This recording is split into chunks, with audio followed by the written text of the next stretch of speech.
It's the Daily Beat on KBEY 103.9. I'm Ben Shields, hanging out with DailyTrib.com news editor Dakota Morrissiey. So right into the Daily Beat because we've got a lot to cover today. Yep. First off, there's going to be a new hotel in Marble Falls. This is going to be near the 281-2147 intersection.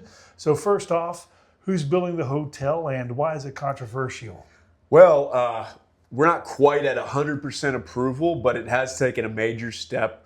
Supposedly, we're going to have a 116-room, 4-story hotel going in right near that 2147, 281 intersection. It's an outside development group, SLTX Capital.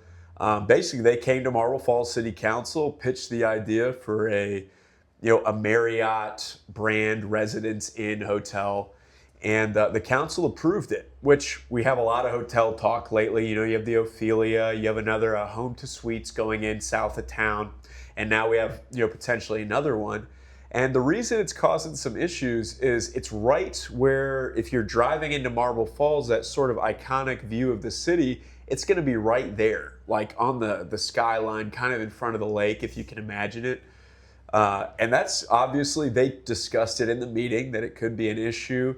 And, it happened when the La Quinta went in back in 2008. So they're fully aware that this hotel could potentially impede the views from that position.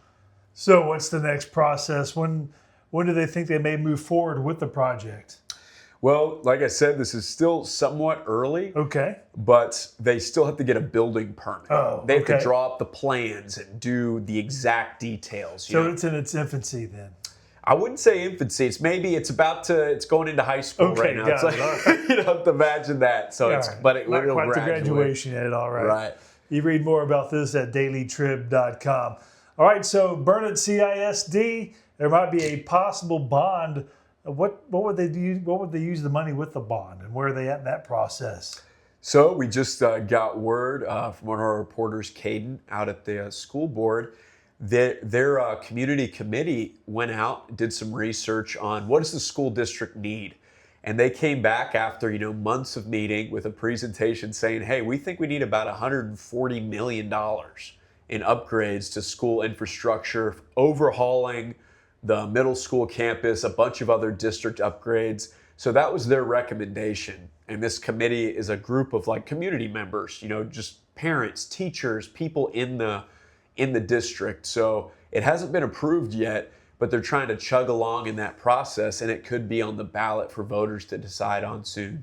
Yeah, that middle school was the old high school. Then it became the middle school about 20 years ago. The building itself is 53 years old, so it, from what I understand, it needs quite a few upgrades. All right, so they'll be working on that over the next few weeks? Yes, we should expect to get more information on it. The school district is going to meet again and decide, maybe they don't need some things, maybe they need others. But right now, that price tag, that bond package is hovering around $140 million. All right, it's time for our weekly transmission talk. And the transmission line, of course, has been a hot topic in Burnet County for the past few months. And now they're getting help from the state rep, Ellen Troxclair. Yes, I've been reporting on this since May of last year that the state wants to build a transmission line between Bell County and Schleicher County out in West Texas. Every possible route goes through Burnet County.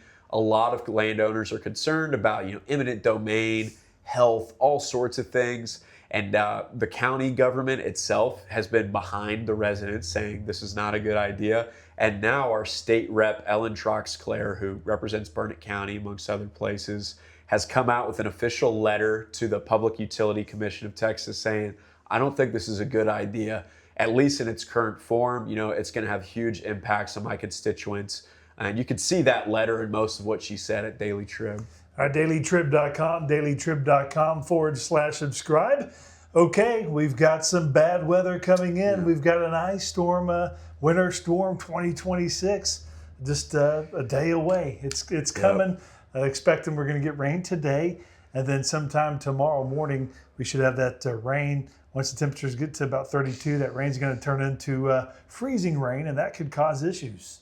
Yeah, definitely not our intention to alarm people or anything, but it is important, I think, just know that Right. Just be prepared. yeah, you might not be able to make travel plans. You might lose power. PEC and CTEC have both said, hey, it's totally possible we have power outages in our area. So this is just, we've been reporting on it all week. I'm sure everybody's aware at this point, but just be ready for something like that this weekend. You can read more about what PEC and CTEC, what they're doing to prepare for the Winter Storm 2026, dailytrib.com/subscribe. All right, Dakota, well, you stay safe in this upcoming weather over the weekend, and look forward to talking to you next week. Yeah, thanks, man. All right, that's the Daily Beat right here on KBEY 103.9.